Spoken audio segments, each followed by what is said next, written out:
হযরত আলী রাদিয়াল্লাহু তাআলা আনহু ফজরের নামাজ আদায় করার জন্য মসজিদে গেলেন। এদিকে হযরত ফাতেমা রাদিয়াল্লাহু তাআলা আনহা অত্যন্ত জ্বর থাকা অবস্থায় ঘরের সমস্ত কাজ শেষ করেছেন। আলী রাদিয়াল্লাহু তাআলা আনহু মসজিদ থেকে এসে দেখলেন ফাতেমা কাঁদছেন। তিনি প্রশ্ন করলেন, ফাতেমা, তুমি কাঁদছো কেন?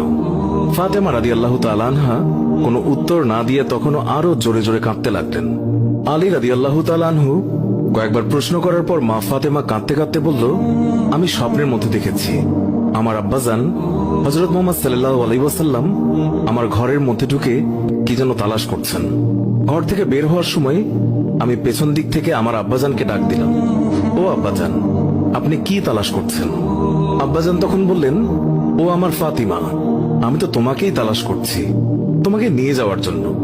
আরো বললেন, ও আমার ফাতেমা, আজকে তো তুমি রোজা রাখবে, সেহরি করবে আলীর দস্তরখানায় আর ইফতার করবে আমার দস্তরখানায়।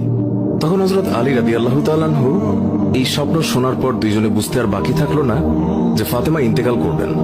দুজনে আরো জোরে জোরে কাঁদতে লাগলেন।